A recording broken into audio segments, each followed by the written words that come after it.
नमस्कार दोस्तों, online YouTube channel पर आपका स्वागत है। दोस्तों, आज हम लोग चर्चा करेंगे राजस्थान की एक प्रमुख जनजाति और उस जनजाति का नाम है भील जनजाति।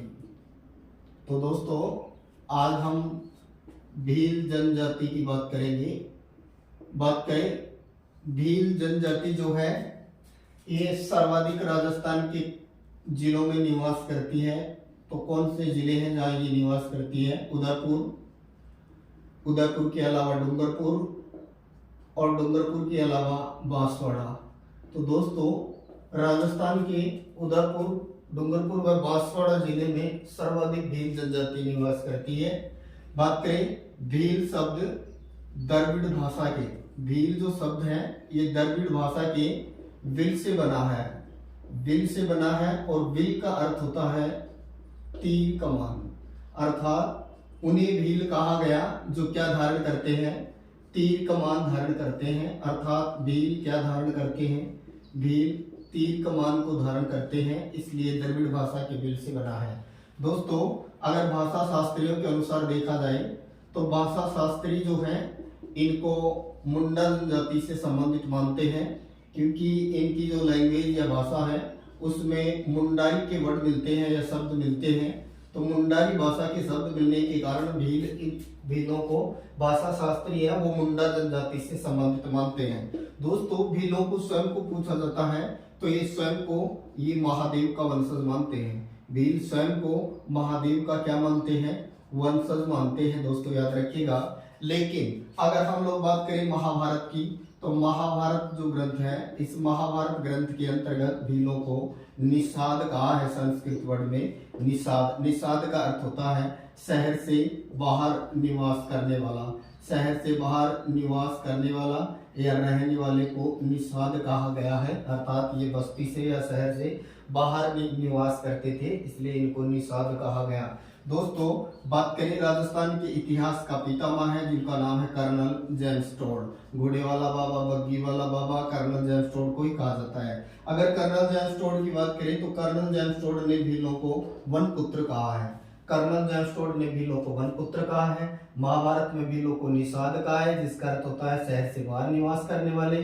भील स्वयं को महादेव का वंशज मानते हैं और भाषा शास्त्री इनको मुंडा जनजाति से संबंधित मानते हैं, क्योंकि इनकी भाषा में मुंडारी के वर्ड मिलते हैं। और भील है वो तीर कमान धारण करते हैं। और बात करें भील शब्द द्रविड़ भाषा के भील से बना है, जिसका अर्थ होता है तीर कमान। सर्वाधिक भील उदयपुर, डूंगरपुर और बांसवाड़ा में निवास करते हैं। इसके अलावा दोस्तों, बात करें राजस्थान की दूसरी बड़ी जनजाति है ये।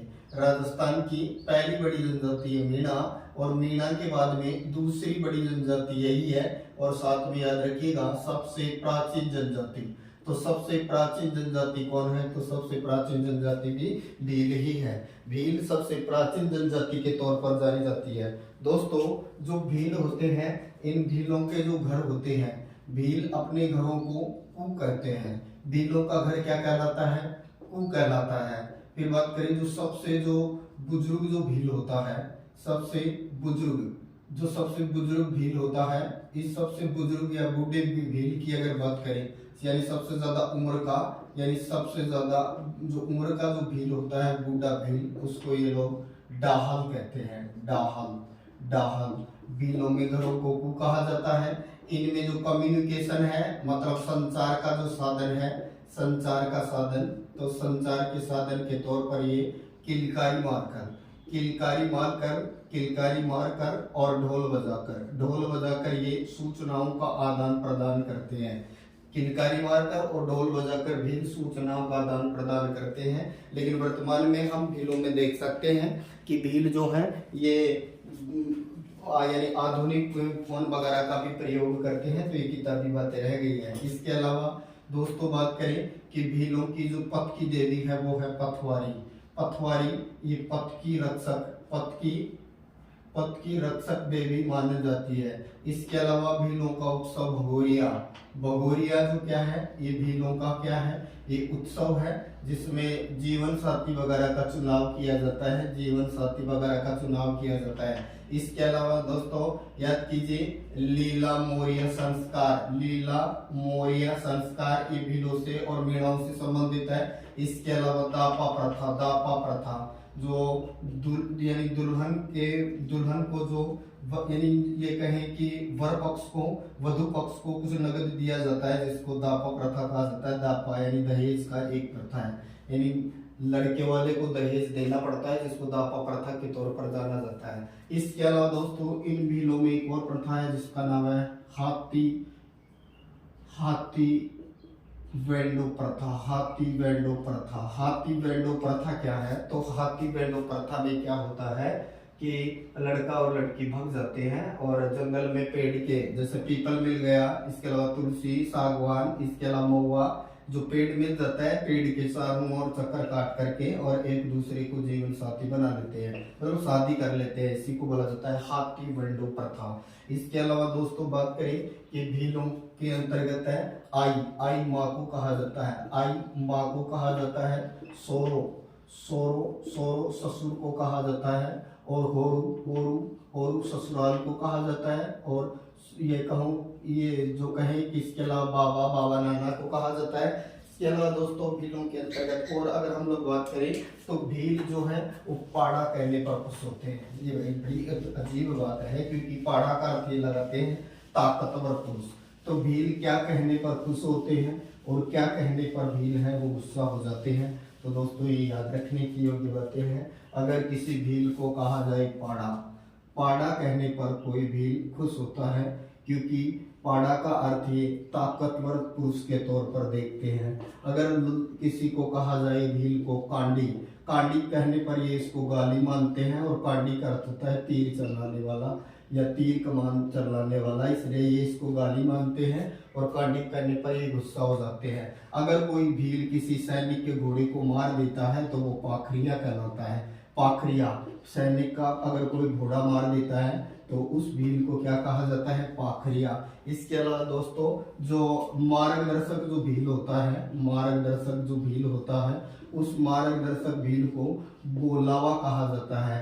इसके अलावा जो शादी विवाह में जो मध्यस्थता कराता है भील के अंतर्गत, ये जो मध्यस्थता कराता है इस मध्यस्थता कराने वाले को बड़ालिया के नाम से जाना जाता है। बड़ालिया, शादी विवाह में मध्यस्थता कराने वाले को बड़ालिया, मार्गदर्शक भील को बोलावा, पाखरिया अगर कोई सैनिक के घोड़े को मार देता है, कांडी कहने पर गुस्सा होते हैं, पाड़ा कहने पर खुश होते हैं। भील दोस्तों एक तो लंगोटी धारण करने वाले होते हैं जिनको नाम दिया जाता है लंगोटिया भील।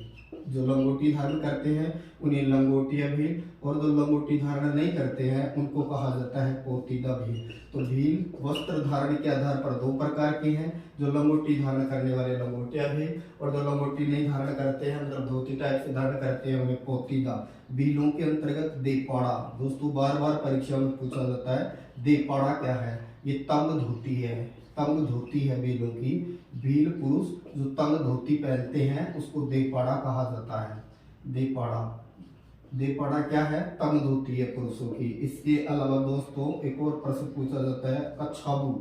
कछाबू क्या है, कछाबू स्त्रियों का घुटने तक का घाघरा, घुटनों तक का जो घाघरा है स्त्रियों का उसको कछाबू का है, देपाड़ा धोती को का है। इसके अलावा याद रखिएगा दोस्तों पोत्या भीलों में जो सफेद जो सापा होता है, सफेद सापा जिसको फेटा बोलते हैं, फेटा वगैरह होता है उसको पोत्या के नाम से जाना जाता है। इसके अलावा भील भुगतरी वस्त्र धारण करता है, भुगतरी जो बंडी टाइप से होती है जो कि बनियान का ही एक बड़ा रूप होता है, उसको भुगतरी वस्त्र के तौर पर जाना जाता है। दोस्तों भील जो है ये कहे कि केसरिया जी की केसर का, केसरिया नाथ जी, केसरिया जी की केसर का जल पीकर कभी झूठ नहीं बोलता है, ये याद रखिएगा। जैसे भूरिया बाबा की झूठी सौगंध मीणा लोग नहीं खाते हैं, हाकिम राजा का प्याला पीकर कंजर झूठ नहीं बोलते हैं, उसी तरह से केसरिया जी की केसर को पी करके और ये भील झूठ नहीं बोलते हैं। दोस्तों जो राजस्थान का जो डूंगरपुर जिला है, इस डूंगरपुर जिले के अंतर्गत एक जगह है बेणेश्वर नामक जो स्थान है, बेणेश्वर जहाँ 3 नदियों का त्रिवेणी संगम होता है, सोम, माही और जाखम।